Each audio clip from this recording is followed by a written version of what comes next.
old friends. It was lunchtime. I'd been in the Jolly Sailor pub in West London for about half an hour when I saw a man sitting by himself in a corner of the room. Although I didn't know his name, I was sure I knew him from somewhere. He had grey hair, and he was looking out of the window at the River Thames. I don't usually go to the pub at lunchtime, but it was the birthday of one of the other journalists at work. There were 4 of us. I asked them if they knew the man sitting in the corner. They looked over, but no one knew him. I don't know why, but I just kept looking at him, trying to remember. Finally, when we were all about to go back to work, the man turned round and looked straight at me. He knew me, I could see, because he smiled at me. Who was he? Then I realized it was someone I'd been at university with 5 years ago. I couldn't remember his name immediately. He looked so old. He started to get up from his chair, and I walked over to him. As I got closer, I remembered his name. "Carl," I said. "Good to see you. What are you doing here?" I held out my hand. "John, what a surprise. It's been such a long time." He shook my hand and then put both hands on my arms. "It's good to see you. You know, you're the first person I've seen from university for a long time. Those were good times, weren't they?" It was clear that Carl was pleased to see me, but at first he wasn't sure what to say to me. He looked so different from the young, happy student I used to know. We were the same age, but he looked a lot older than me. His hair was going grey, and his face had a worried look. He was also much thinner than I remembered him. Carl pointed at the seat he had just left. "Let's sit down," he said. "I'll get you a drink." I had to go back to work, but Carl was an old friend, a good friend. We'd had a lot of fun together at university. I couldn't say no. "Yes," I said. "Okay." I told my friends from work that I would come back to the office soon. They left, and I waited while Carl bought 2 drinks. It was hard to believe this was the same man I'd been to university with. He looked so white and thin. Had something happened to him? Maybe he's just been in hospital, I thought. Because I'm a journalist, I always ask questions. But when Carl came back with the drinks, I didn't say anything about the way he looked. "So, Carl," I said, "I've just been trying to remember the last time we met. I think it was at your wedding. That was quite a day, wasn't it?" Carl just nodded his head and smiled in a sad way. I didn't know what else to say, so I kept talking. "Isn't it terrible that we haven't seen each other since then?" I said. "How's Linda? Have you got any kids yet?" Carl stopped smiling and looked at me strangely. I knew I'd said the wrong thing, but I had to ask about his wife, Linda. Linda went to the same university as us, and she was beautiful. We were all good friends, and we'd had a lot of fun together at university. Linda was fun to be with. Carl had always been a serious person. He'd worked very hard and did well in his exams. When I used to try and make him go out for the evening, he often said that he had too much work to do. I thought that Linda would soon get tired of him. Sometimes Linda and I went out together to have fun and left Carl with his books.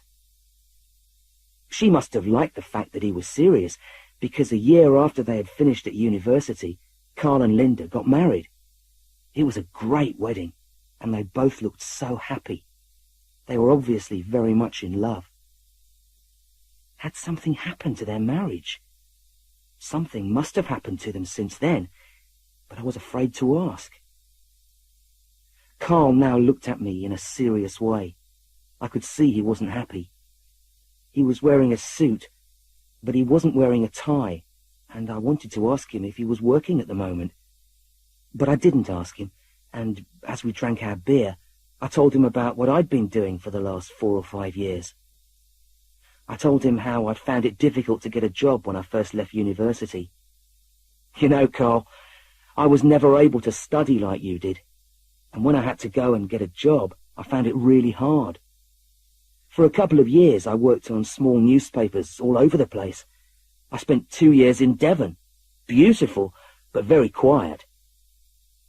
I thought that Carl might want to know how I moved to a big national newspaper, how hard I now worked.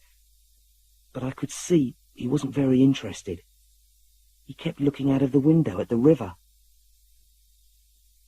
So, finally, about 6 months ago, I decided it was time to come to London. There was nothing to keep me in Devon, no family, you know. I haven't been able to find a girl who wants to marry me yet. Perhaps I never will, I said. For the first time since I'd started telling him about myself, Carl seemed to be listening. Don't work too hard if you do get married, Carl said. I worked too hard, and it finished my marriage. Oh dear, I replied. What happened, Carl? You don't look very happy. Where's Linda? Happy. You're right, John. No, I'm not happy, and I'm not sure I ever will be again. He stopped talking and looked out of the window again. He finished his beer and then said, But you don't want to hear my story. But I did want to hear his story. After all, I was a journalist. I wrote stories as a job. I was always interested in stories. And I was especially interested in Carl's story. He was my friend. So was Linda. Of course I wanted to know. Tell me what happened with you and Linda, I said. He looked at me for a minute to see if I was serious, and then said, You know, when Linda agreed to marry me, I thought I had everything. It was wonderful. I got a good job in London as soon as we left university. It was hard work. I was working most weekends, and for a couple of years we didn't take a holiday. But it was good money, and we soon had enough to buy a flat. Linda had her friends, and she seemed to like her job as well. We liked doing the same things, I thought. And I hoped that I'd soon have more time for us to spend together. He stopped talking for a few seconds. It was Linda's idea to buy the house by the sea. It was going to be a place we could go to together at weekends. She loved the place. I understand why now, he said, and then laughed in a sad way. Linda said London was dirty and noisy, and the flat was boring. You know Linda, John. If she didn't like something, she always said it was boring. He stopped for a moment, and then in a voice full of anger, he said, I wish I'd never seen that house. Never mind, John. You don't want to hear all this.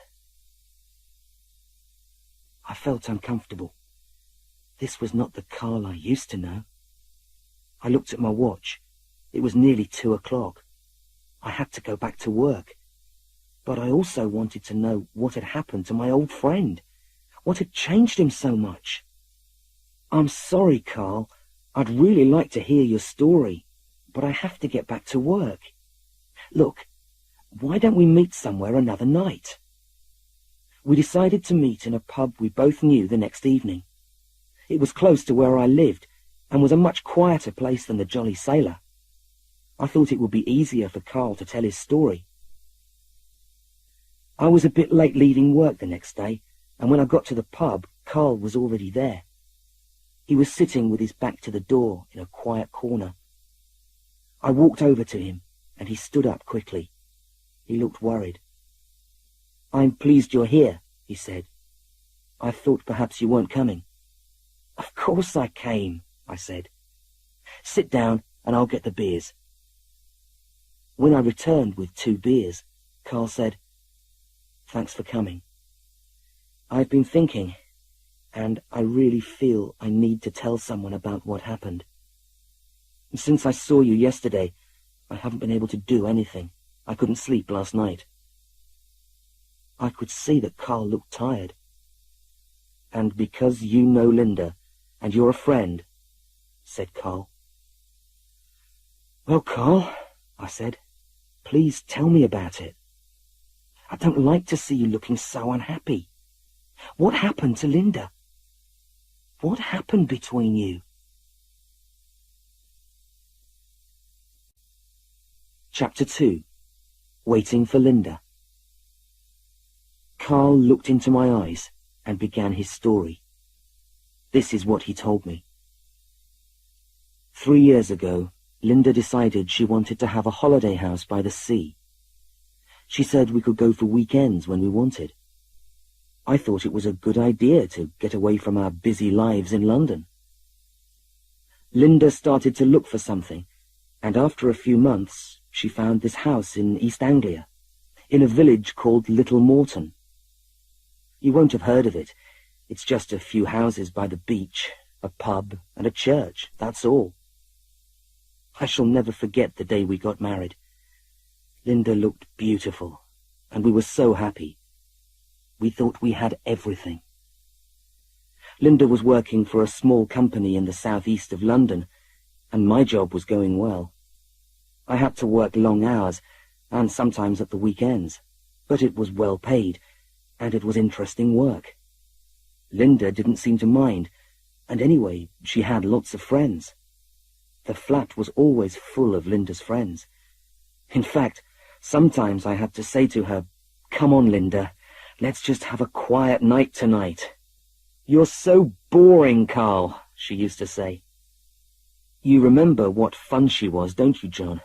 She loved being with people. But with my job, I had to get to bed early. I was up at 6 in the morning and on the way to work by 7.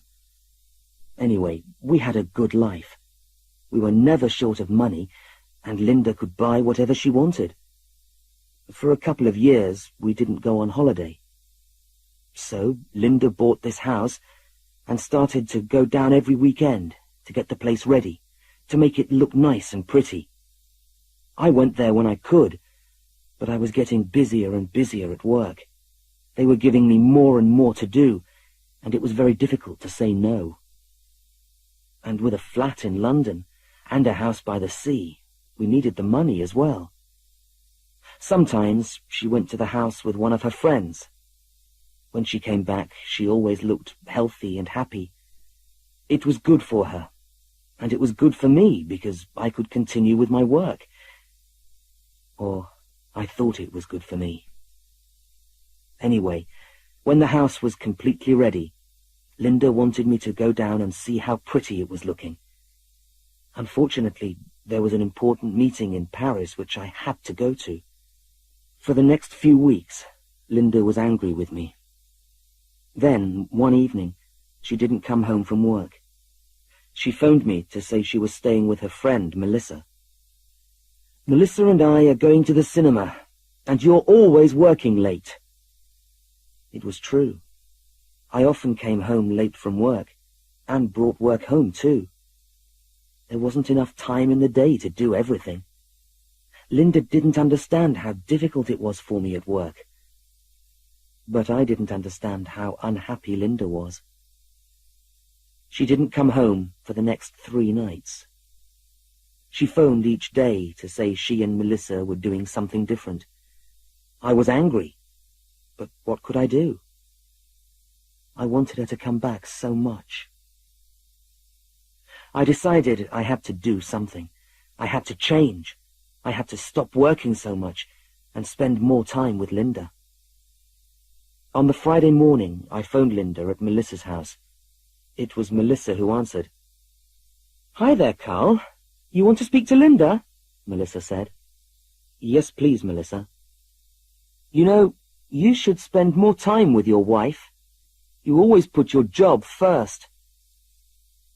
I hadn't expected this from Melisa. I didn't reply. Then she gave the phone to Linda. "What is it, Carl? I'm in a hurry. I'm late for work already." Her voice sounded flat. I was thinking quickly. What could I say that would make her want to come home? "Darling, we have to talk. I'm sorry about not seeing much of you. I promise I'm going to change. Look, what about this weekend? Let's go to the house by the sea together. I hoped so much she would say yes. She didn't say anything for a minute. Okay, Carl. If you want to go there, that's fine. I was so happy she had agreed. But then she said, I'm going to the office party this evening. I'll meet you at the house. I wasn't very happy that she couldn't come with me immediately. I wanted to tell her on the drive how much I loved her and show her how sorry I was. I didn't know then, it was already too late, that it was already over. Okay, Linda, that's fine. Will you come down on the train? I'll meet you at the station. You could ring me at the pub. We didn't have a phone at the house. Fine. Okay, see you then, she said. We agreed that she would ring the pub and tell me which train she was taking. For the first time in months, I left work early and drove to Little Moreton. On the way, I stopped and bought a bottle of champagne. Linda loved champagne. I prefer a good glass of beer myself, but this was going to be Linda's weekend. I arrived at the house in the afternoon. It was late October and starting to get dark. I parked at the side of the house. The ground around the house was wet, and I saw that another car had been there. I didn't like the idea of someone else using my private parking place. I unlocked the door and went in. I put my bag upstairs in the bedroom and saw that Linda had left clothes and shoes behind.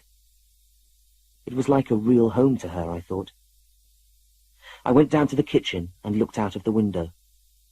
From there, I could see the sea. It was grey, not the blue sea of summer, and the sky was a dirty white colour. But we would still enjoy a walk by the sea. I went to put the champagne in the fridge. I saw Linda had forgotten to empty it before she left. That was 3 weeks ago. There was cheese and eggs and a few other things. I took out 2 bottles of milk and started to pour them down the sink. I thought they would smell horrible, but they didn't. That was a little strange. But I thought that Linda must have come down one day and left them there.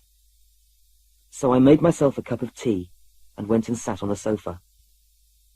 The house was the same as before. No phone or television. I liked that. I preferred to be quiet when we weren't in London. I looked at my watch. It was 5:30. Linda was probably on her way to the office party, I thought. I picked up a newspaper which had been left on the sofa. I read it for a few minutes. How strange it was to read old news. There was one story that interested me. A woman's body, or part of it, had been found in the River Deben near Woodbridge. She had been dead for a few weeks. The story said that she had a lover, and the police were looking for him. I knew where that river was. I'd been there with Linda after shopping in Woodbridge once. We'd gone down to look at the boats. In my mind, I could see the body of that poor woman lying in the river. I stopped thinking about the story.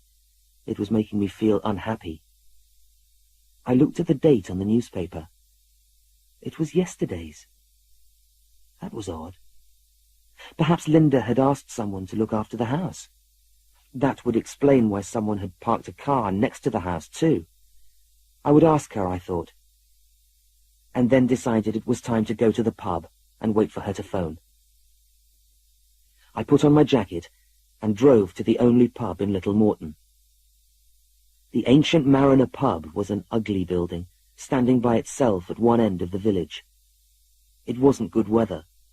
It was cold, and there was a strong east wind. I drove slowly, and as I got closer to the pub, it started to rain. I went inside and saw a fire and people talking and laughing. I felt better immediately. For some reason, the house and the bad weather made me feel strange. I went to the bar and asked the woman for a small whiskey with water. "You're not from round here, are you?" She smiled and gave me my whiskey. Yes. Well, I've been here before. My wife and I bought a house here some time ago. She comes down here a lot. In fact, she's going to phone me here tonight. She's coming down by train, and I'm going to pick her up. I see. Well, she hasn't phoned yet. Which house did you say? She seemed interested. It's on the main road. On the left as you come into the village, I explained. Oh, you mean the Parker's old place. Of course. Does your wife have fair hair? Yes, she does. Long, fair hair. You've probably seen her. Yes, I think I have. She doesn't come in here, though. I'm Mary Banks. This is my pub. How do you do? I'm Carl Anderson.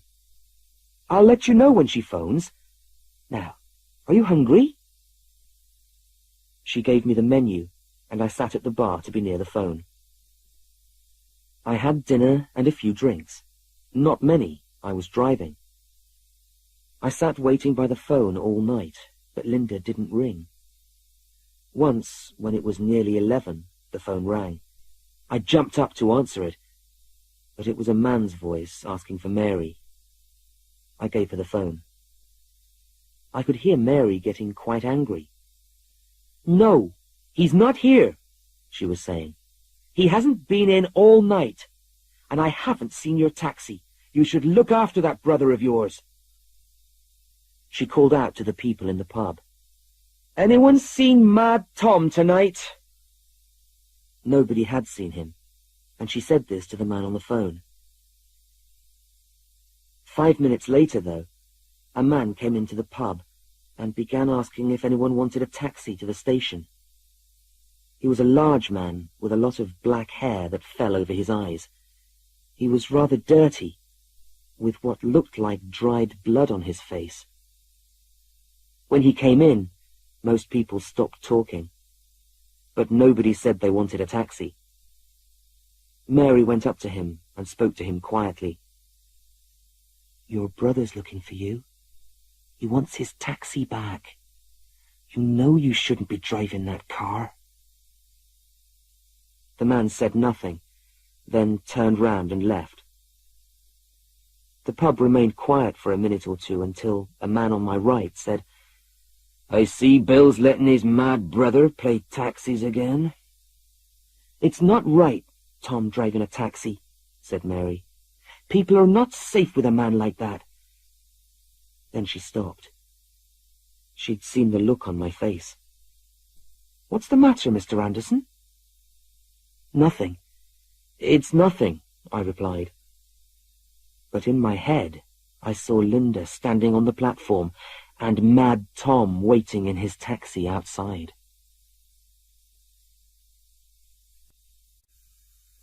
Chapter 3. Mad Tom. I left the pub quickly. I didn't like this talk about mad people. Maybe it was the newspaper article I'd seen that afternoon, but I began to worry for Linda. Where was she? Was she safe? I had to go to the train station and wait for Linda. The weather was still not very good, and I drove slowly in the dark. There were no streetlights and not many houses. After a few minutes, I saw the lights of a car behind me and turned round. The car passed me, and I thought I saw the words Parker's Taxi on its side. For some reason, I felt cold with fear. I decided to go home first to see if Linda was there. Maybe she'd forgotten to call me and had come straight there. I saw the lights of our house were on. I thought it must be Linda. I ran up to the front door and opened it. Every light in the house was on. I called out, Linda? Linda, are you there? There was no answer, but as I ran through the sitting room and into the kitchen, I heard a car start outside. I looked into the blackness outside and saw the back lights of a car going away down the road. I was sure it was the taxi that had passed me earlier. It must have been parked on the opposite side of the road, but I hadn't seen it. What did that man want with me, with my house? All I could think about was that madman's face as he drove towards the station, and my Linda. I ran out of the house and got into the car again and drove as fast as I could along the narrow country roads towards the station. It wasn't easy driving, as I didn't know the road well. I was breathing fast. At last, I saw the lights of Woodbridge. I followed the signs to the station. I drove through the centre of the town and down to the river. I parked in the small car park outside the station and looked around. I couldn't see a taxi anywhere. In fact, there were no other cars in the car park. About 5 or 6 people were coming down the steps from the station. "Was that the last train from London?" I asked an old man. "Yes. There are no more trains tonight, I'm afraid. Where do you want to go?" "Nowhere. It doesn't matter," I said. I looked up and down the station and waited for 5 minutes or so. There was no sign of Linda. She'd missed the train, or had decided not to come after all. Was she still angry with me and had decided to make me wait? There was nothing I could do about that. I phoned the flat in London from a public phone near the station, but there was nobody there. Then I phoned Melisa. Her answer phone was on, and I left a message for Linda to ring me at the pub. Linda must still be at the party, I told myself. She's enjoying herself and just forgot the time. She probably remembered and called the pub after I'd left. I decided to go back to the pub and ask. I didn't want to think that something might have happened to her, nor did I want to think about Mad Tom. I had a sudden need to talk to someone about my fears. I thought of Mary, who had been friendly to me in the pub. Yes, she would understand, I thought. She would stop the terrible thoughts that were beginning to fill my head. I drove slowly back through the town and took the lonely country road to Little Moreton. There was no other traffic on the road. I passed our house on the left as I entered the village. The lights were still on, but I didn't stop. When I reached the Ancient Mariner, it was in darkness. I looked at my watch. 12:30. It was long after closing time, and Mary was probably fast asleep. I got out of the car and walked towards the pub. I heard a voice in the darkness. "Who's there?" It was Mary. She was speaking from an upstairs window. "I'm sorry. I know it's late, but I want to know if my wife's called yet." "No," said Mary. "She hasn't phoned. I think it's very late to call now, don't you?" I nodded my head. I didn't know what to do now. I just stood there outside the pub in the rain and nodded. Then I said, "Could I talk to you about that man in a taxi? I know this sounds stupid." She didn't wait for me to finish. "Wait a minute. I'll come down." A light went on somewhere in the pub, and then I heard Mary unlock the door. "Come in," she said. I went inside, and she told me to go and sit in her sitting room, which was behind the bar. "Are you sure my wife hasn't phoned?" I asked. "I'm sorry, no, she hasn't phoned." "Are you very worried? Have you been to the train station?" "Yes, and she wasn't there." "Of course I'm worried, with that madman driving around in a taxi. You know, when I left here, Tom was waiting for me outside my house. I can't be sure, but I think he'd been inside the house. Anyway, he drove off quickly when I arrived. What do you think about that?" I sounded angry as well as afraid. "Yes, well, "I might be able to explain that," Mary said. "You see, Tom Parker, the man who came into the pub tonight and asked anyone if they wanted a taxi, well, he used to live in that house, in the house you bought. They had to move out when their father died. He and his brother, that is. His mother died when he was a baby. It made him go a bit strange. Then the father died, and they had to leave the village. The father was drowned, you see. Tom was with him at sea in the fishing boat, but he couldn't save his dad. Tom couldn't swim. He's always been frightened to get in the water. I'm sure he wouldn't hurt you or your wife, Mr. Anderson. He just looks a bit strange, and he frightens people if they don't know him, that's all," Mary said. "You're probably right," I said. "I just don't know what to think. If only Linda had rung to say she wasn't coming." "Oh, you know how it is if you're having a good time at a party," Mary said. "The last thing you want to do is find a phone and ring someone and tell them you don't want to leave."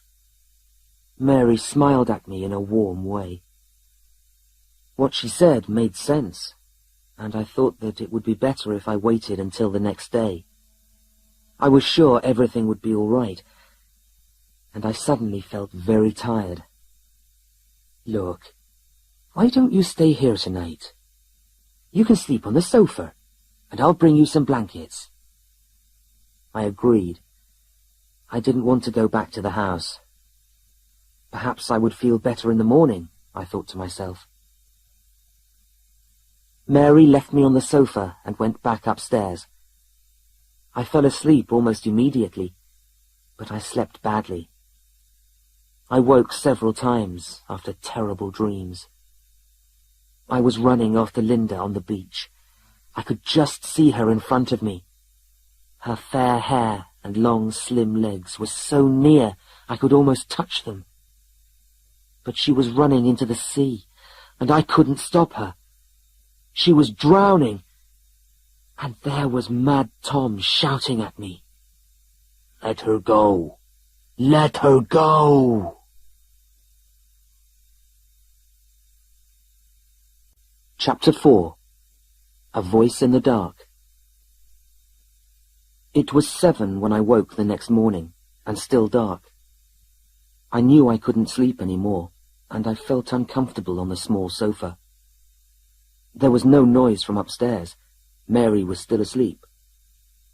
It was too early to phone Linda in London. She would be angry if I woke her up at this time. I decided to get up and go for a walk on the beach. I left the pub as quietly as I could. There was a strong wind from the sea, and I could hear the waves on the stones. At least it wasn't raining.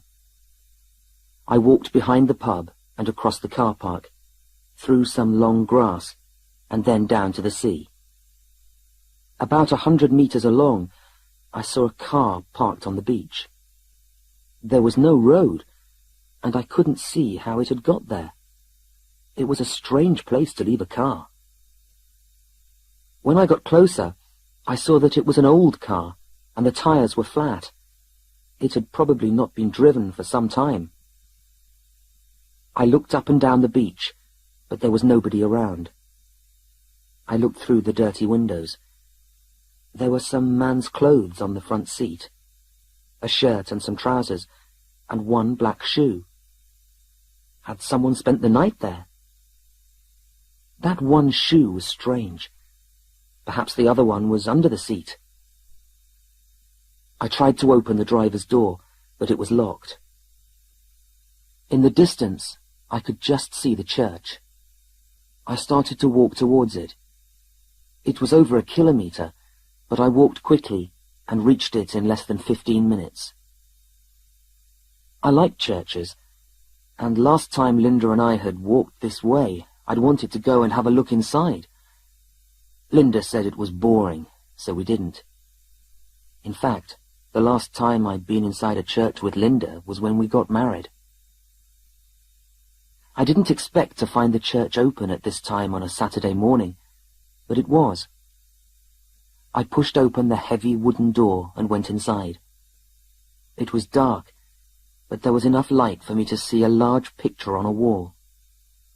I could just see a large whale with a man in its mouth. It must be the story of Jonah and the whale, I thought. I couldn't remember ever seeing a picture like that in a church before. Then I heard the church door open, and I jumped. A voice in the darkness said, "You don't usually see a painting like that in a house of God, do you?" It wasn't the first time I had heard that voice. No. Is it Jonah and the whale?" I asked. I thought perhaps I shouldn't be in the church, so I went on. "I'm sorry.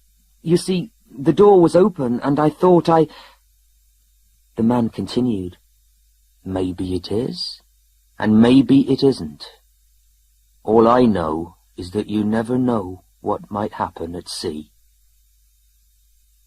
I looked at the picture again. The large body of the whale and the small white body of the man in the mouth of the animal. Then I heard the door at the back of the church close. The man had gone. I tried to remember where I had heard his voice before. I didn't want to stay in the church any longer. I hurried outside and down to the beach. There was no sign of the man. It was still quite dark, but it was nearly 7:30, and the sky was beginning to change colour. I thought it was late enough now to call Linda again. It was still difficult to see on the beach, but as I walked near the sea, I saw something in the water. It was being pulled backwards and forwards by the waves. I bent down to pick it up. It was a woman's shoe. I don't know why, but I immediately thought of the newspaper story about the woman's body that had been found in the River Deben.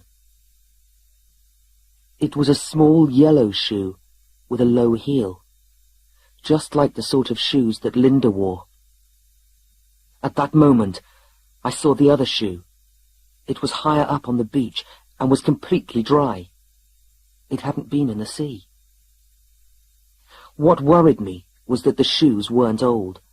Someone had thrown them away. In fact, the shoes were almost new. Whose shoes were they? I walked and then ran back to the Ancient Mariner, carrying the shoes. The door was open and Mary was washing glasses. "Morning, Mr. Anderson," she said. "You're up early. Did you sleep all right?" She saw the shoes I was carrying. "What have you got there?" I put the shoes on the bar. "I found them on the beach. How do you think they got there?" Mary put down the glass she was drying and picked up one of the shoes. "Well, anyone could have—" And then she looked up at me. "You don't think they belong to your wife, do you?" "I don't know. I don't think it's possible. She's still in London." I wanted Mary to tell me I was right. Of course they couldn't be Linda's shoes, I told myself. But then Mary told me something that worried me even more. "Look, Mr. Anderson, this is probably nothing important, but the postman came this morning, and I told him about you staying here last night. I told him you bought the Parker's house, and he said he's seen your wife now and then." "Well, of course he has. She often comes here for the weekend." "Yes, well, there's more. The postman said he saw your wife in town, in Woodbridge, yesterday evening. She was with someone, he thinks. Of course, he could be wrong." Oh, my God. I knew it. Something is very wrong. She could be dead by now. She could have lost these shoes when... I didn't want to think about it. I looked inside one of the shoes. Yes, they were a size 4, Linda's size. They must be hers. "Mary," I said, "call the police. I'm going back to the beach." I ran out of the pub and down to the beach again. I ran towards the church and as close to the sea as possible. I tried to remember exactly where I'd found the shoes. Then, in the distance, I saw something lying on the beach. It was about 2 meters from the sea, and it looked like a body.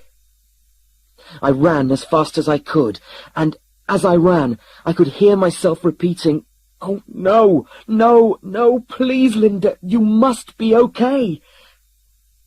As I reached the thing, I saw it was grey and covered with blood.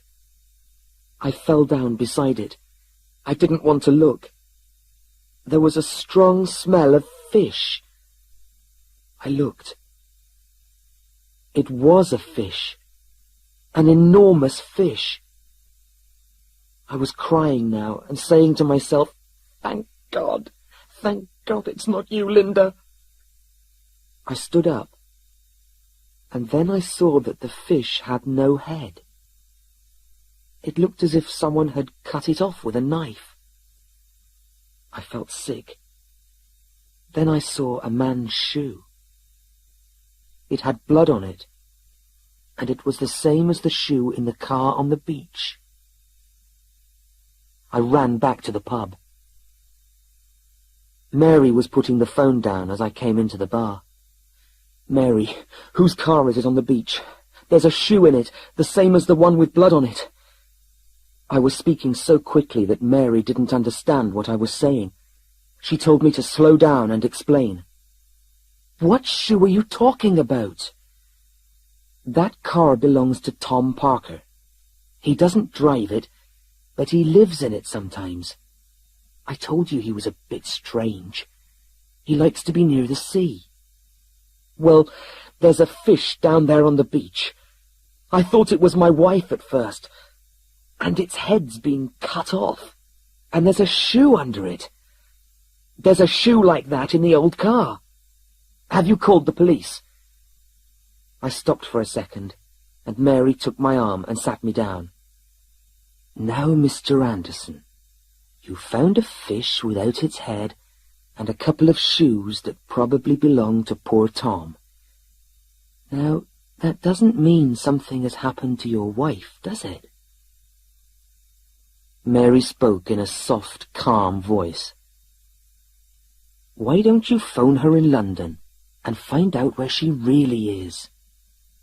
I'll get you a cup of coffee." I phoned the flat, but there was nobody there. I phoned Melisa too, and her answer phone was still on. When Mary came back with my coffee, I tried to sound normal. "Mary, I think something has happened to my wife. She isn't in London as far as I know, and you say she's been seen in Woodbridge.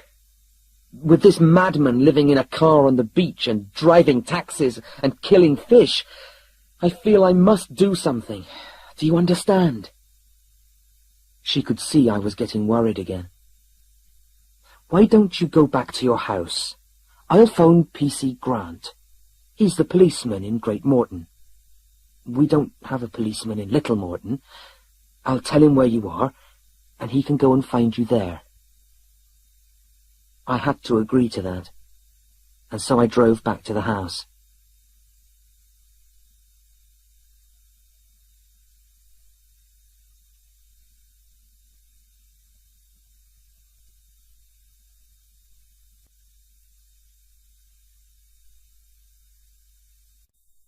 Chapter 5. The Smell of Death. Driving back to the house, I began to think and hope that Linda was waiting for me. I could see the house when I turned into the road. The lights must still be on, but now that it was daytime I couldn't tell. I could see the empty space where I usually parked my car. I felt pleased that nobody else was there. When I opened the door, I called out Linda's name. She wasn't there, but there was a terrible smell. I thought the food that Linda had left in the fridge must be bad. I put it all into plastic bags and threw it outside. I poured the rest of the milk down the sink. Then I opened all the downstairs windows. The smell was less, but it was still there. The village policeman arrived a few minutes later. I was pleased to see him. "Come in. You must be P.C. Grant." "I can't give you a cup of coffee, I'm afraid, unless you take it black. The milk's gone bad." He looked at me and smiled. "That's all right. I've just had one. I thought I could smell something." "Oh dear, I'll have to clean the fridge," I said. P.C. Grant sat down on the sofa, and I sat on a chair. There was a photograph of Linda and me on a small table beside the sofa. It was taken soon after we were married. We both looked so happy. Now it made me want to cry. But I wasn't going to do that in front of a policeman. He picked the photograph up. "So, this is Mrs. Anderson," P.C. Grant said. "Yes, it was taken about 5 years ago. She's very beautiful, isn't she?" "Yes, sir. She's a very pretty woman." "Now, what makes you think she may be in some kind of trouble?" I told him everything that had happened, and I showed him the shoes. The shoe that had been in the sea was dry now, but it looked darker than the other one. He seemed quite interested in the shoes. "This one smells a bit like fish. It's been in the sea, you say?" He put the shoes down again. "And you say they are your wife's shoes?" "They could be," I said. "They're her size. She takes a size 4 shoe. That's quite small." "And you're sure these are Mrs. Anderson's shoes?" the policeman asked. No. But she wears shoes like this," I said. I could see he was losing interest. "Well, Mr. Anderson, you say your wife was going to a party in London last night, and you phoned her, and she's not at home. I think she may be on her way then, don't you?" He smiled kindly at me. "And as for young Tom Parker, I've known him for a long time. He may not live like the rest of us, but I'm sure he wouldn't hurt anybody. He lost his father, you know. He thinks his father will come back if he waits long enough. Very sad." P.C. Grant stood up to leave. "I know about that," I said, "but I'm sure he's been in this house. Last night he was outside in his car when I got back from the pub, and all the lights were on inside the house. I hoped this would make him do something." Now, that's not right," said the policeman. "It was Tom's house a few years back, but he mustn't do things like that. I'll speak to him. Make sure you keep the house locked, sir, all right? Now, I must go." He walked to the door. "I'll take this photograph of your wife, if that's all right with you."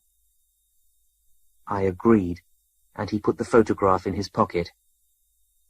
I knew it was no good trying to make him understand.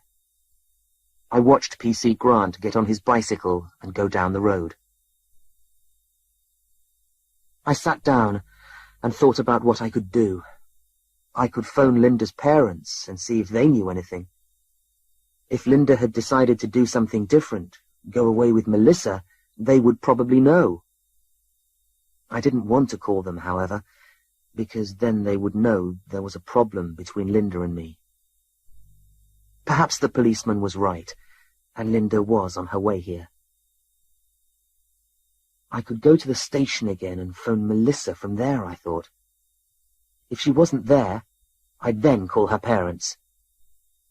I decided to do that, but first I needed a bath and clean clothes. I'd been wearing the same clothes since leaving London. I went into the kitchen and cleaned the fridge and the floor. The floor was very dirty. That wasn't like Linda. She hated dirt. I went upstairs to start the bath.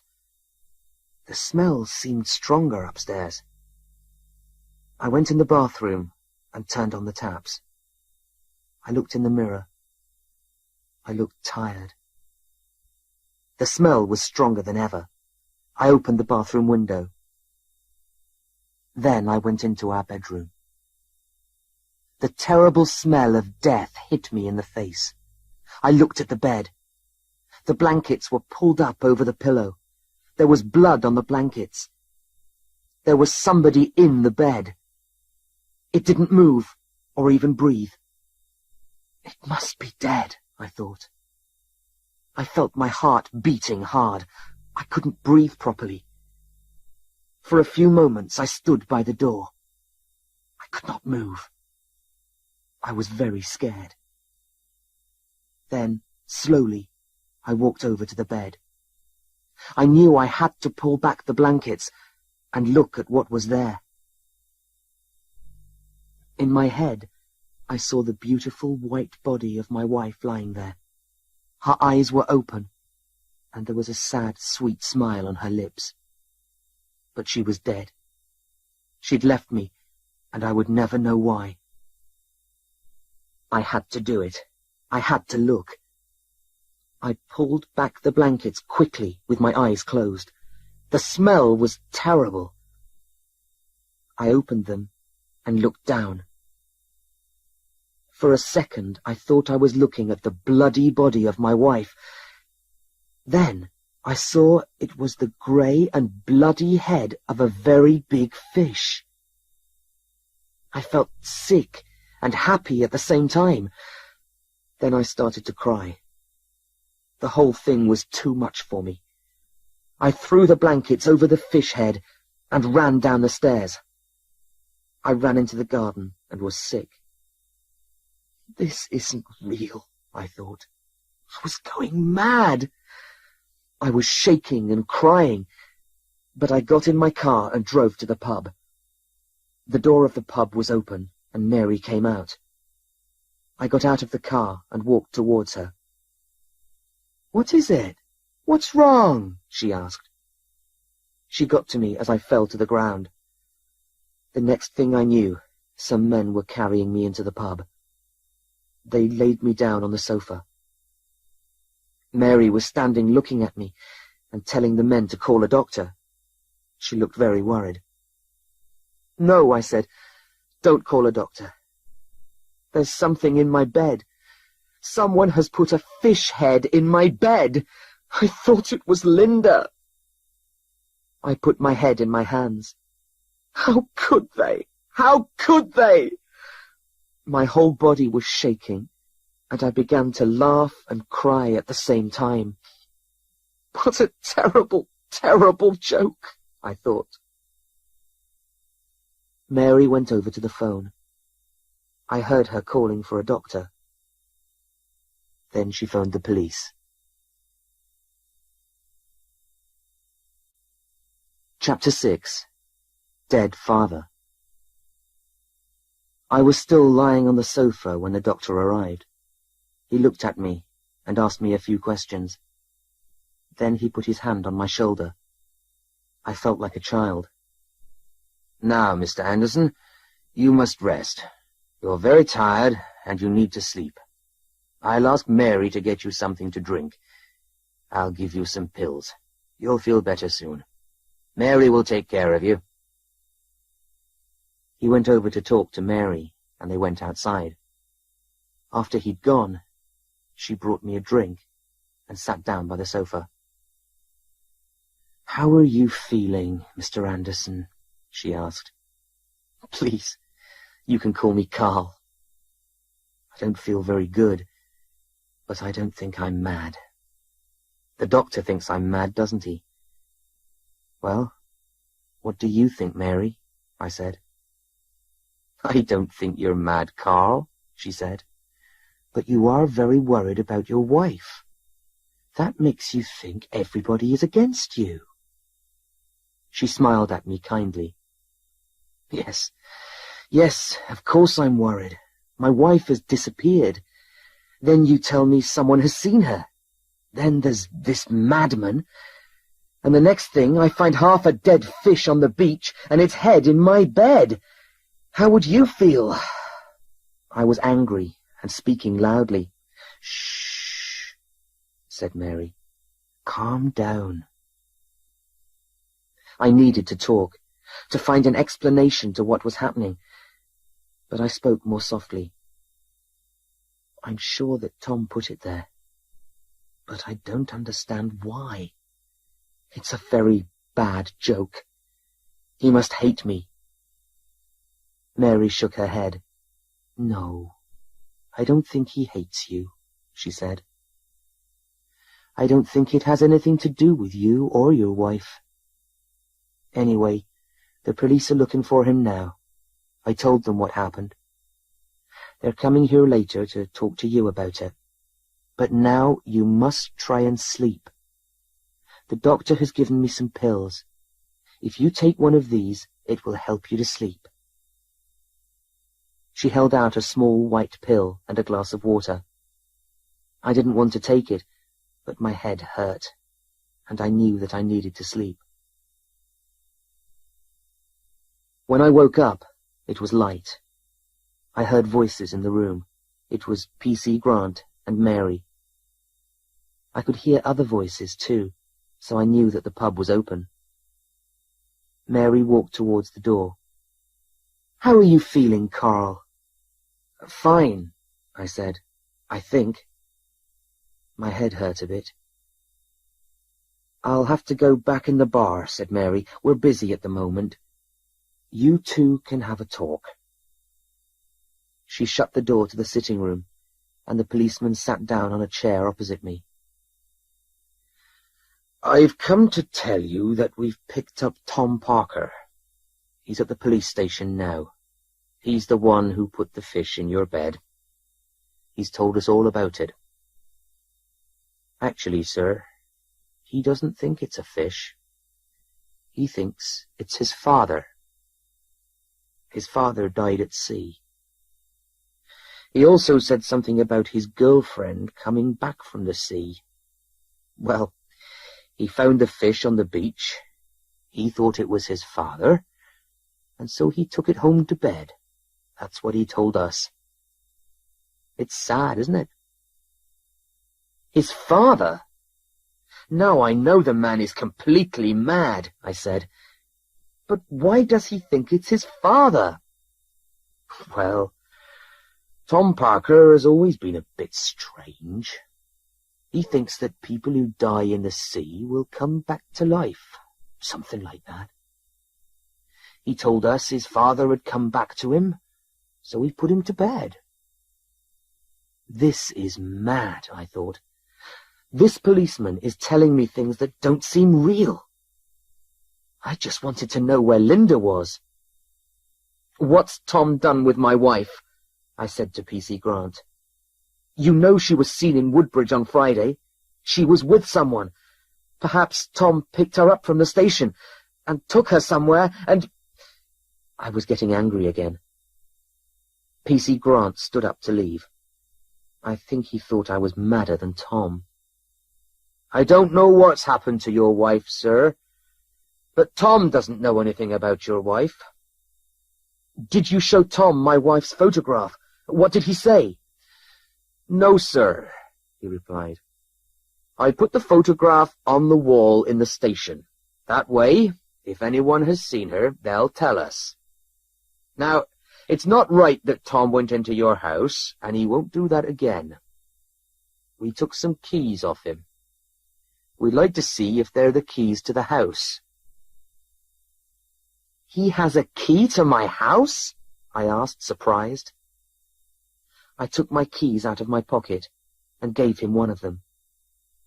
P.C. Grant took the key and left the room. He returned a minute later. "Yes," he said, "it's the same key." "How did he get a key?" "We don't know, sir." "Is it okay if I go to your house and take a look round?" "Yes," I said. "Okay, but I'm coming with you. I just want to make some phone calls first." I stood up from the sofa and then sat down again immediately. I didn't feel quite right. "I don't think that's a good idea," said P.C. Grant. "You make your phone calls, and I'll see what I can do about this fish head. You need to relax. I think you'll probably find Mrs. Anderson safe at home." When P.C. Grant had gone, Mary came back into the room. "P.C. Grant has told me about Tom," she said. "Try not to worry. I'm making some lunch for us. Then we can go to your house. I'll help you clean up the bedroom if you want." "That's very kind," I said. "But I want to make a few phone calls first. I'm going to call the flat. If no one's there, I'll call Melisa. She was with Linda on Friday. I might call Linda's parents as well. They may know something. What do you think?" I was so worried and tired that I was finding it hard to decide things by myself. "Good idea, Carl. Use the phone in here." She went to the kitchen and left me alone to make my phone calls. I phoned the flat first. There was no one there, or at Melissa's place. I then called Linda's parents. Her mother answered. She was surprised to hear my voice. I didn't often phone them. "Carl, how nice to hear from you. How are you?" She obviously didn't know anything. I didn't want to tell her too much. "Hi there, Joan. I'm at the house in Little Moreton. I'm waiting for Linda to arrive. She was at a party last night. Did you speak to her yesterday? I phoned the flat, but there's no one there." I hoped I didn't sound worried. "I spoke to her on Wednesday, I think. I'm sorry things aren't very good between you. If there's anything that I can do—" I wasn't pleased that Linda had told her mother about our problems. "Well, everything's all right now. We're spending the weekend together down here in Little Moreton. I just wanted to know what train she's catching. In fact, I'd better go to the station now. Bye, Joan." I wanted to get off the phone as quickly as possible. "Oh, I'm glad everything's all right. Have a good weekend," she said. I didn't think she sounded very sure, and I wished I hadn't called her. Mary came in with some food, but I couldn't eat anything. I can't understand why Linda told her mother that she wasn't very happy, but hadn't told me before. Then I remembered something the policeman had said. "Mary, who was Tom's girlfriend? What happened to her?" "She was called Jenny. She wasn't really his girlfriend. She was in love with his brother, Bill. Unfortunately, Bill wasn't interested. She used to go round with Tom so that she could be near Bill. Then, one day, a few weeks ago, she disappeared. They found her body in the river a few days ago." Oh, yes. I had remembered the story in the newspaper. They found her body in the river, didn't they? And her head had been cut off. I was thinking about the fish head in my bed. Well, that's what the newspapers say, but we don't know. Anyway, Tom had nothing to do with it. He was with his brother at the time. They were in London, I think. Mary didn't seem to want to talk about it anymore. "Come on, then," she said. "Let's go and clean up this bedroom." We went in Mary's car. She didn't think I should drive. When we got to the house, she told me to stay in the car for a minute. "I'll go and see what it looks like first." I let her. I didn't really want to smell that terrible smell, or see that fish again. I looked at the house. I was beginning to hate that house. She came out after a few minutes, carrying some blankets. "It's not too bad. The police must have taken the fish head away. I'll take these blankets and wash them at the pub." "Oh." She put her hand in her pocket. "There's a letter for you." She handed me the letter through the car window, and I looked at it. I saw my name in Linda's writing. My hands were shaking as I opened it.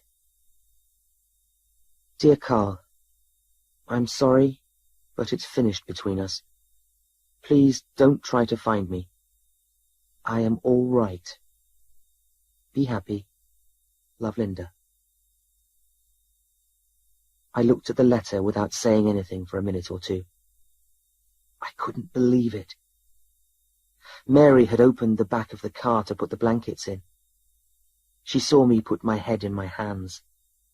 "Carl, what's the matter? Who's the letter from?" Without a word, I handed her the letter. She read it. "Oh dear. Carl, I am so sorry." I still had the envelope in my hands. I looked at the stamp. I wasn't thinking right, but for some reason, I saw something strange on the envelope. "Mary, this can't be right. Look." I showed her the envelope. This was posted in Woodbridge. Why was she in Woodbridge if she was going to leave me? I suddenly thought that this letter wasn't true. "Someone has made her write this letter," I said. "I'm sure that Tom has done something to her. Look what he did to that girl and the fish. Now he's got Linda, and he won't let her go. She's probably somewhere near here.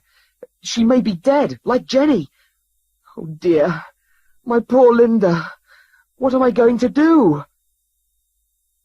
Mary looked at me as if I was mad, but I thought I was right. I thought I knew the answers. Chapter 7. She Still Loves Me. Mary and I went back to the police station, and I showed them the letter. They just looked at me sadly. "It's difficult when your wife leaves you," one of the policemen said. I tried to tell them that I didn't think it was true, that this madman had taken her somewhere. But they didn't believe me. They said that Tom wouldn't do something like that. They just told me to go home. I drove back to London that evening. I wasn't going to stay in that house by the sea a moment longer. Mary was very kind. She said she would ring if she heard anything. I decided I was going to try and see Melisa. She was Linda's friend, and she had to help me find her. She'd understand why I was worried, I thought. As I drove the car fast along the country roads towards London, I thought about all the things that had happened. I couldn't believe that Linda had left me. I knew we had some difficult times, and sometimes she didn't like me to spend so much time at the office. But that was because she wanted to be with me. She loved me. Then I tried to remember the last time she'd said she loved me. The first thing I did when I got back to the flat was to phone Melisa. I wanted her to come with me and speak to the police, to tell them Linda wouldn't leave me. "Melisa, is that you? It's Carl here." "What is it, Carl?" She didn't want to speak to me. "It's about Linda. You must believe me. Something has happened to her," I said quickly. "What are you talking about, Carl? How do you know?" "She was all right on Friday," she answered. "Of course she was all right on Friday. She went to that party with you, didn't she?" Melisa didn't say anything, so I went on. "She was coming down to our house in Little Moreton after the party, but she didn't arrive. I thought she'd missed the train or something. Didn't you get my message?" I asked. "Yes, Carl, I got your message, but she wasn't with me." Melisa didn't sound worried at all. Didn't anyone understand that my wife had disappeared and was probably with some madman who might hurt her? "For God's sake, Melisa, there's this man in Little Moreton who is completely mad. He lives in an old car on the beach, and he put this fish head in my bed. He's got Linda, I'm sure he has." I thought that Melisa would understand how serious it was, but I thought I heard her laughing. "Carl, really," she said. "Are you mad? You know Linda was unhappy with you. That's why she was staying with me. You were in love with work, not with her. You left her alone too much. She was very unhappy. I don't know anything else, but I'm sure you don't need to worry about her. Look, I'm busy. I have to go. She put the phone down. I was angry that Melisa didn't think it was serious. Also, she had no idea how much Linda and I loved each other. She was wrong about everything. I went into the kitchen of our flat to make myself a cup of coffee. There were 2 dirty cups in the sink. I was sure I had not left them there. Had Linda come back to the flat after the party? I went into the bedroom and opened the wardrobe. Linda had taken most of her clothes to Melisa's house the week before, but she'd left a yellow dress in there. It was a party dress. I remembered the yellow shoes I'd found on the beach. I was now sure that she had come back to the flat during the weekend. I went back into the kitchen and looked at the cups. One of the cups had lipstick on it. The other cup had sugar in it. Linda didn't take sugar in her coffee. I didn't understand what was going on. If Linda had come back to the flat after the party, why hadn't she phoned me? As I sat down at the table with my coffee, the phone rang. It was Mary. "What is it? Have they found Linda? Is she all right?" My questions came so fast that I didn't wait for Mary to answer them. "Slow down, Carl, slow down. Nothing like that. I thought you wanted to know if there was any news. It's just that... I'm sorry, Mary. Things are so difficult for me. You know Linda's friend, Melisa. She won't tell me anything. She thinks it's a big joke and says I should stop worrying. Anyway, what is it? What have you heard?"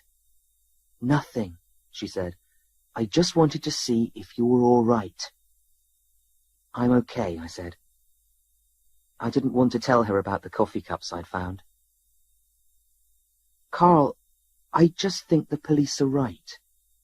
I don't think Tom has anything to do with your wife." "Well, I don't agree," I said. "I think he's done something to her."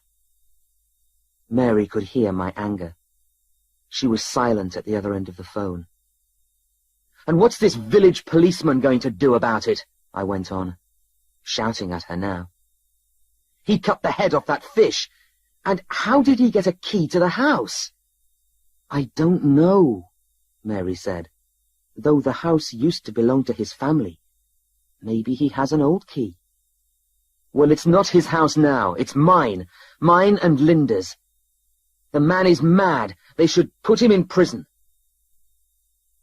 Mary was silent again. I realized it was wrong to be angry at Mary. "I'm sorry, Mary. You've been very kind to me. I don't know what to think anymore." "That's okay," Mary said. "Listen, if you hear anything about Linda, will you ring me, please? I have to work tomorrow, but..." I gave Mary my phone number at work, thanked her again for being so kind, and put the phone down. I went to work that week, but it was very difficult. I didn't tell anybody there about what had happened. I knew they wouldn't understand. But I couldn't concentrate on work, and I didn't sleep very well. Every time the phone rang, I thought it would be Linda. But it wasn't. She didn't ring. Mary didn't ring either. On Thursday, it was the Great Moreton police who rang me. I was at work, and it was difficult to talk. "Mr. Anderson, it's P.C. Grant from Great Moreton Police Station. We have discovered a body on the beach." As soon as I heard those words, I stopped listening. I could see the body of my wife on the stones of the beach. The cold sea was washing over her legs. She was wearing a yellow dress and yellow shoes. She was dead, but still very beautiful. My life was over. "He's been in the sea a couple of days. I'm afraid we do need to speak to you as soon as possible." I heard the word "he's" and almost shouted down the phone. "It's a man's body, is it?" I was so happy, I nearly laughed, until I saw people in the office were looking at me. Yes, sir. I said it was the body of Tom Parker. We would like you to come down to Great Moreton as soon as possible to talk to us. We need to know where you've been for the last few days and so on. P.C. Grant spoke slowly and politely. I knew this was serious. Where do you think I've been? I've been at work. I'm at work now. How did you get my number? My voice was getting louder. People in the office had started to look interested. I wanted to stop this conversation. I'll come down as soon as possible. Is there any other news? No, sir. Are you asking about Mrs. Anderson? I thought she would be back home by now. Well, she isn't. If we'd been in the same room, I would have hit P.C. Grant. And I want to know what you are doing about it. Sorry to hear that. We could talk about your wife as well. I'll expect you soon, then. Suddenly, I felt as if I'd done something wrong. What did the policeman mean by, we could talk about my wife as well? Did he think I'd killed Tom Parker? Did he think I'd killed my wife, too? I told my boss I had to take 2 days holiday. I said there was a problem with the house. I couldn't give him the real reason. He wasn't very happy about it. I went back to the flat and put some clean clothes in a bag. I saw the yellow dress again and put it into the bag with my clothes. I don't know why exactly. I thought maybe Linda might need it. Then I got in the car and drove to Little Moreton.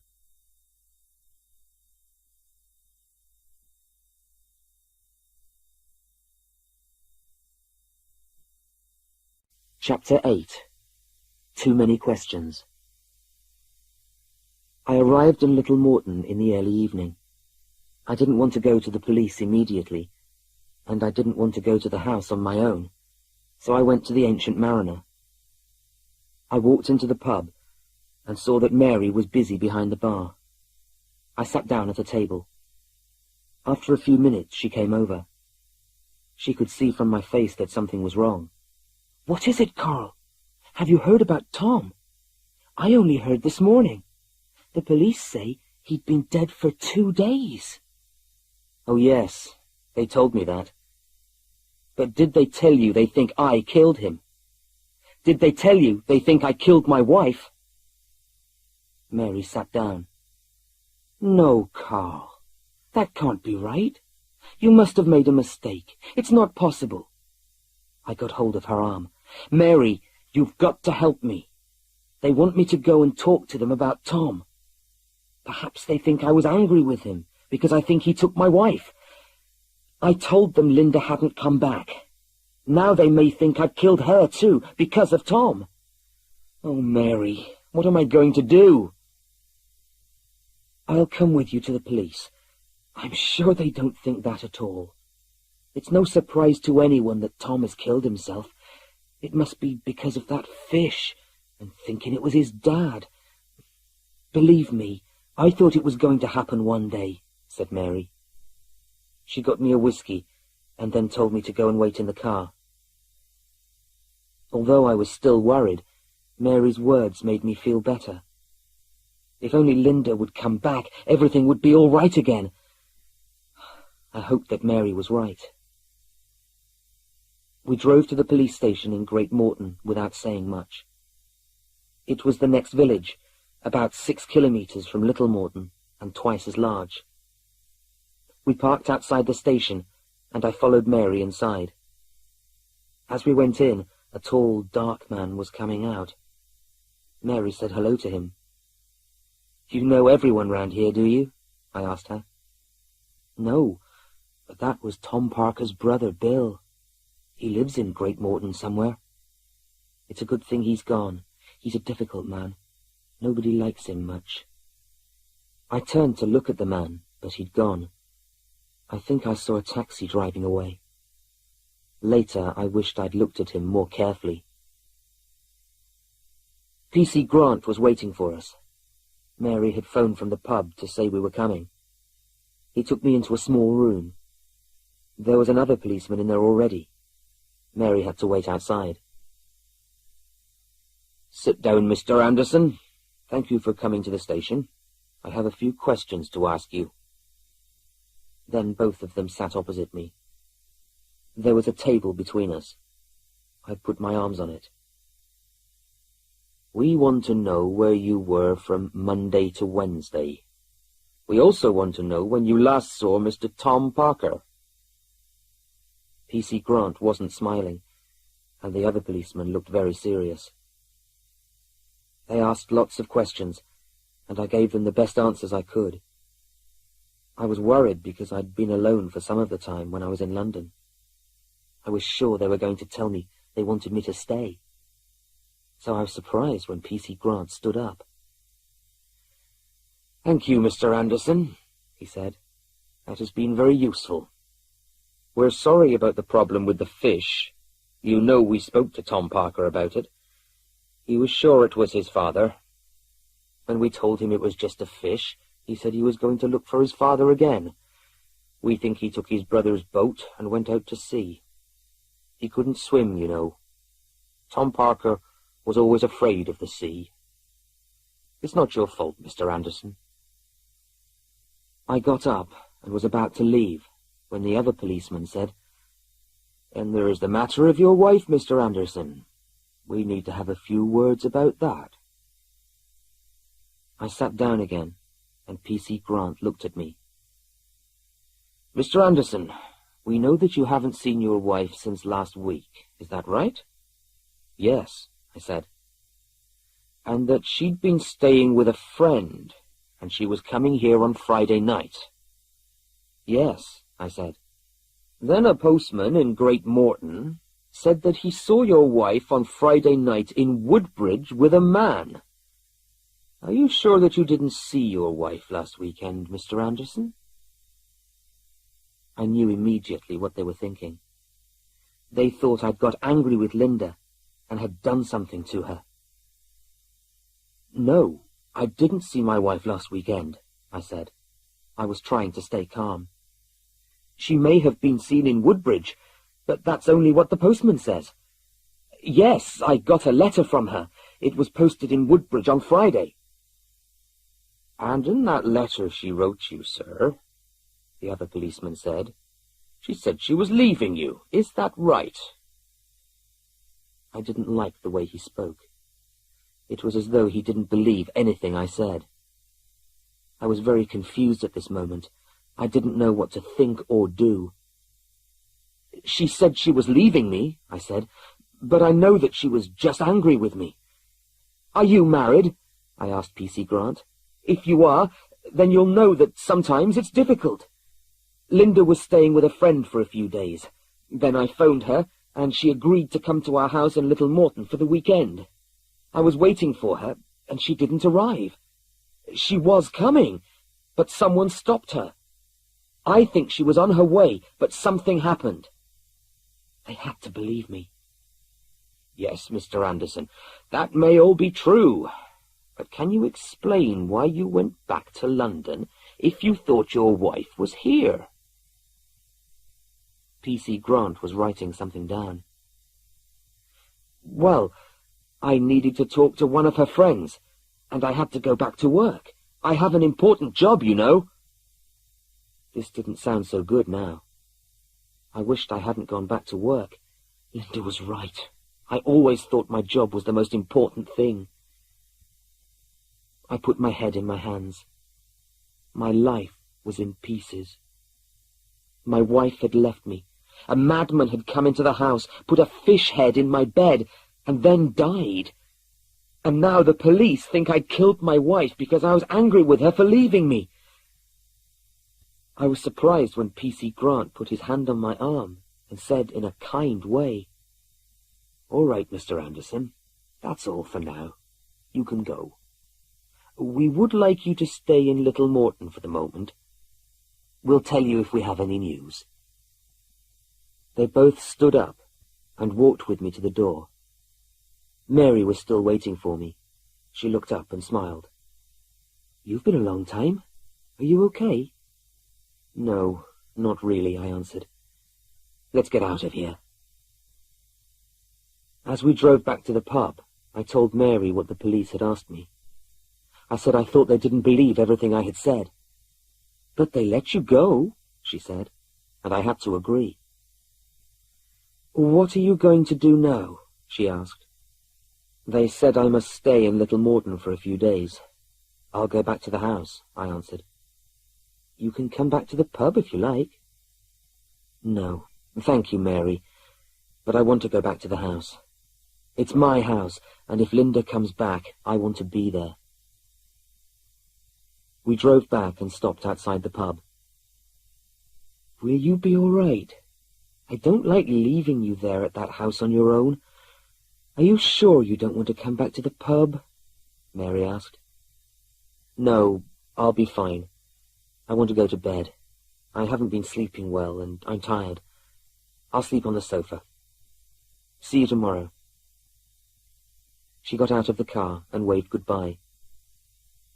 I drove on through the village to the house. It was dark, and I was pleased to see that there were no lights on in the house and no taxi parked beside it. I got out of the car and locked it. I looked up and down the road. There was nobody and nothing to see. I decided at that moment to sell the house. I didn't like it anymore. Perhaps I'd never liked it. I didn't like the countryside. It was too lonely out here. Linda would have to agree. At this thought of Linda, I suddenly felt sad and very tired. I opened the door and went inside and put out my hand to switch on the light. Nothing. The lights weren't working. At the same moment, I thought I saw, standing in the doorway of the kitchen, a tall woman with long, fair hair. And then she was gone. "Who's there?" I shouted. Perhaps I was so tired I was seeing things that weren't there, I thought. And it was dark. Suddenly, I felt more afraid than I ever had in my life. I heard another noise. Who was it? It couldn't be Tom. Tom was dead. I shouted, "Who's there? Who are you?" and ran into the kitchen in the dark, hitting things as I did. At first, I couldn't see anything because it was so dark. I'll get a knife or something, I thought. And I was just going to get one when I saw her. Chapter 9. Whose fault is it? The kitchen was not completely dark. There was some light coming through the window, and I could just see the fridge and the sink. I was beginning to think I was going mad and needed to see a doctor, when something moved. "Who is it? Come out so that I can see you!" I was almost screaming. Then I saw the tall woman come towards me through the darkness. "Carl, it's me," said a voice. It was Linda's voice. I wanted to believe it was Linda's voice. I put out my hand and touched her warm body.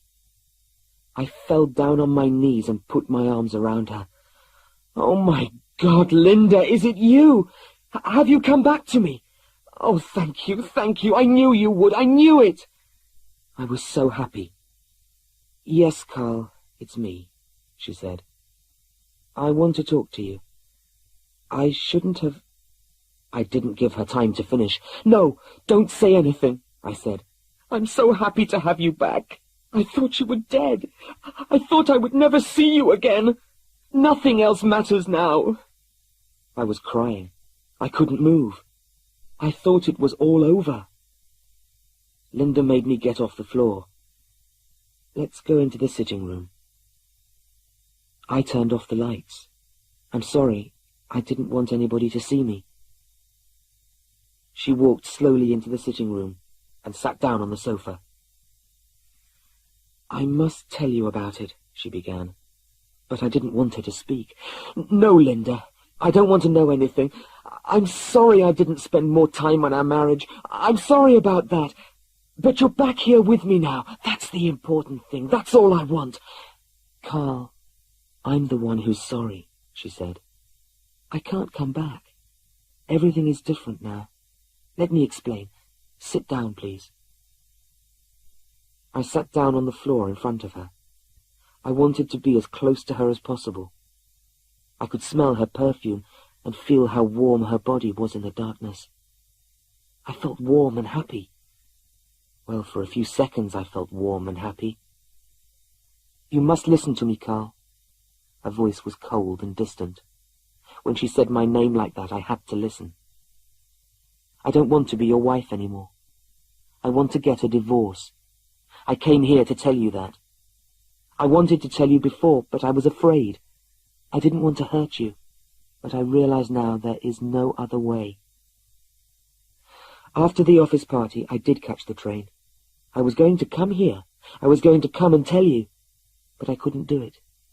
I didn't feel strong enough. I got off at Woodbridge. I wrote the letter to you then. That's when the postman saw me. Things had been very difficult between us for a long time, and then I met someone else. Now I love him, and I'm going to stay with him. I'm sorry it has all been so terrible for you. It isn't fair, I know. The words hit me like stones. I couldn't see her face, it was too dark, and I put my hand towards her. No, Carl, she said, don't touch me. You mustn't touch me any more. Let me tell you how it happened. Why, Linda? Why are you leaving me? I don't understand. I can make everything better. I love you. You know I do. You must still love me. I didn't want to hear her story, but she continued. I don't know if I still love you, Carl. I love someone else now. I've loved him for a long time, and now I know I have to be with him and not you. She stopped talking and looked out to the sea. I didn't say anything. It started when I found this house, Linda said. This house by the sea. This house is very important to me. And I met him the first time I came here to Little Moreton, to this house. Of course, I didn't love him then. But he was kind, and he was interested in me. You didn't have the time to come down here with me. Do you remember that, Carl? I did remember, and I wished it wasn't true. I wished I had come down more often. Nothing happened for months, you know, Linda went on. But every time I came here on my own, he met me at the station and drove me here. He helped me to paint the house and buy the furniture. He didn't stay here with me, but he often did things to the house when I went back to London. He stayed here when I wasn't here. But Linda, why didn't you tell me about him? If I'd known, perhaps... I stopped, because I wanted to cry again. I was very angry with myself. I don't know why I didn't tell you. I didn't love him then. But this house is my special place. I come here and I forget about my life in London. She sounded sad. And forget about me, I said. Yes, I forget about you. I'm sorry. She was beginning to cry. And why are you telling me now? Why did you say you were coming to see me here? You know it's been terrible for me. I thought I was going mad. This Tom, this madman who thought his dad was a fish. Do you know about that? Then I had a terrible thought. Was it Tom Parker? Was he the man you loved? No, of course not. Poor old Tom. You know that Tom's family owned this house a long time ago, don't you? That's why he put the fish head in the bed. He thought he still lived here in this house, and that was his father's bed. When he saw the fish, he thought his father had come out of the sea, and that if he put it in bed, his father would return. He would get better. Poor Tom. He was quite mad. The fish must have smelt. She laughed. I used to like to hear her laugh, but now she seemed to be laughing at me. That didn't feel good. Don't laugh. It did smell, and, you know, I thought it was your dead body. I didn't think it was funny. And the police think I killed him because I thought he'd done something to you. I'm sorry, Carl. No, it's not funny. Why did you think he wanted to hurt me? So I told her about seeing Tom for the first time. I told her what they said about him in the pub when I was waiting for her. I told her about going into the church and the yellow shoes in the sea. I thought I'd left them in London, she said. Tom must have taken them. As I told her the story, she said quietly to herself, "Oh dear, oh no," over and over again. "And now Tom's dead," Linda said, "and there's nothing we can do." "That's my fault too." "I don't understand," I said again. "What do you mean?" "Tom was in love with a girl called Jenny," Linda said. "When she drowned a few weeks ago, Tom was very unhappy. He spent a lot of time down on the beach looking out to sea. He slept in that car. Then he began to come to this house, his father's old house. When he saw me, he suddenly thought that I was Jenny, his girlfriend, who had drowned. When I got off the train at Woodbridge last Friday, Tom saw me. He knew then I wasn't Jenny, but he took his brother's taxi and drove to Little Moreton to wait for Jenny at the house. That's when he saw you. He wasn't well. He probably thought for a minute you were his father. Then, when he saw the fish on the beach, he wanted it to be his father. He was really mad in that last week. I hope he's happier now. He somehow knew his father wasn't coming back, so he went out to sea to find him. That's when he drowned. Perhaps it was my fault." "Do the police know all of this?" I asked. "No, not everything. But I wanted to tell you first. I wanted to explain. I'm going to tell the police now." "I'll come with you," I said. "No, I'll tell them by myself." Linda got up and walked into the back garden. I followed her out. I was so surprised by it all, I didn't say anything. Then I remembered the key. "How did Tom get a key to the house?" I asked. "He stole it from Bill." "Bill?" "Bill Parker is the man I love. He's Tom's brother. I gave Bill a key to the house so he could do work on it while I was in London. Bill's been very kind to me.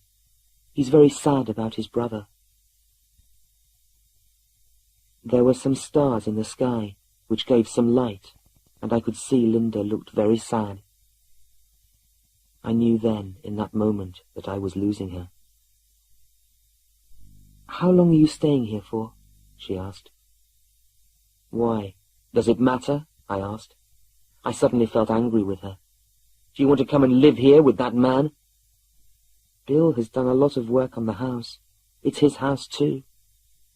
Of course, I'll pay you for it." We walked around to the front of the house. "I have to go, Carl," she said. "Bill's waiting for me down the road." I could see the lights of a car parked on the road about 100 meters away. It looked like a taxi. Slowly, I was beginning to understand. "Goodbye, Carl." She walked down the road towards the car, and I stood alone by that house. I was trying to remember the face of the man who had passed Mary and me as we went into the police station a few hours ago. He was tall and dark, but I couldn't see his face. I don't know how long I stood there. The car had long gone. I was shaking with cold. I went back in the house and up the stairs. I found myself sitting on the bed with Linda's yellow dress in my hands, and I was crying. I sat there a long time, and then I fell asleep. In the morning, I woke with the sun coming through the windows. I got out of bed and went to the bathroom. As I was washing my hands and face, I looked in the mirror. I saw the face of an old man with sad eyes and hair that was starting to turn grey. Chapter 10. The Yellow Dress. For a long time after Carl had finished his story, I said nothing. We sat in the corner of the pub and drank our beer. It was nearly time for the pub to close.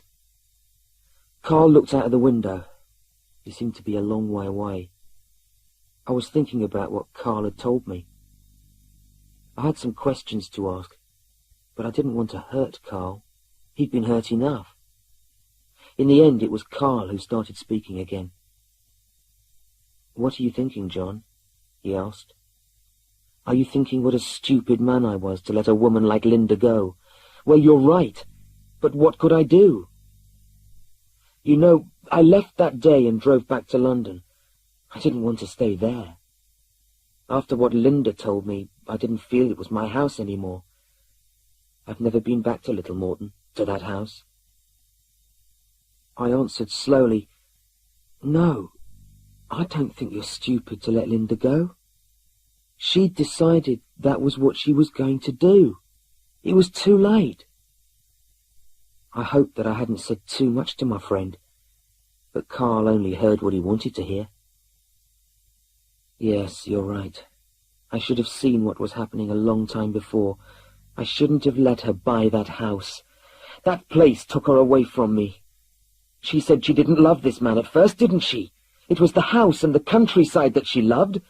And as for that mad Tom, maybe if he hadn't died, Linda would have come home with me. She thought it was her fault, you know, so she stayed because she felt sorry for his brother." I looked at Carl in surprise.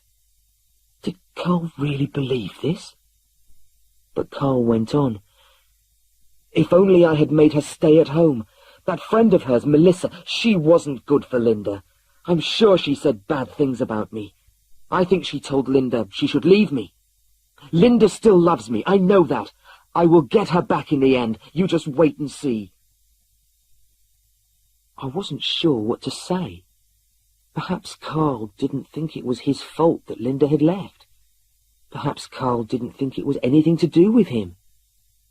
I was worried about my friend. I decided I had to say something to try and help Carl to understand what had happened. "Carl, I'm very sorry that Linda's left you. But, you know, it sounds as if things had been wrong between you and Linda for a long time before she left you. Don't you think it would be a good idea to forget about her? You're still young. There are lots of other girls, aren't there?" "John, you don't know what you're talking about. You don't know what happened. You don't understand about Linda and me. I told you my story because I thought you'd understand.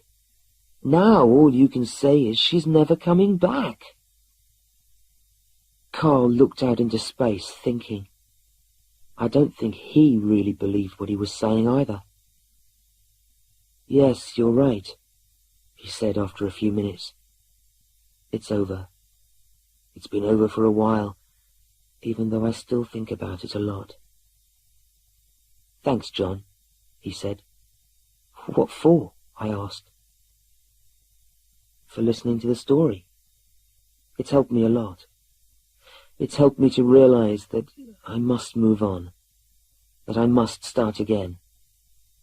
I didn't see the problems with Linda. I made mistakes. I didn't give her time. I worked too much. I don't work much these days. The company I worked for didn't want me. They thought I'd changed." We finished our beer. The pub was closing, and we walked out into the night air together. "Thanks again for listening," Carl said. "Don't mention it. Listen, call me, will you? Let's meet up again soon." I gave him a card with my phone number on it. Then I watched him as he walked away. After he turned the corner, the barman came out of the pub with a bag in his hand. "Is this your bag?" he asked. "No," I said. "Well, it was at the table where you were sitting," the barman said, and gave me the bag. I looked inside it. There was a yellow dress. "It's my friend's bag," I said to the barman. "Thanks." I ran down the road after Carl, but I couldn't see him anywhere. He'd gone. I realized then that I had no idea where Carl lived, and I didn't have his phone number. I looked in the bag again and pulled out the yellow dress. There was something else in there. At the bottom of the bag was a pair of small yellow shoes. One of the shoes was dirty. I took the bag home that night. The next day I went back to the pub and gave my name and phone number to the barman. "If my friend comes in looking for his bag, will you call me immediately?" I said. But the barman never did ring, and I haven't seen Carl since then. I thought perhaps that he might have gone mad like poor Tom. Then I realized that he might have left the bag in the pub on purpose. Perhaps Carl had been carrying the yellow dress and shoes around with him everywhere. But if he wanted to move on, to start a new life, he had to leave them behind. So I kept the bag with the yellow dress and shoes, just in case. Not long ago I got married. We bought a house in the country. When I was packing my things, I found the bag with the yellow dress and shoes. I hadn't seen Carl again, but I hadn't forgotten his sad story. I didn't want to throw the bag away. Then, one day, my wife was cleaning the bedroom, and she found the bag. I told her the story of Linda and Carl. When she asked me why I'd kept the bag, I thought for a moment and said, "So that I never forget how easy it is to lose the things you love." We both laughed, but we also knew there was some truth in it.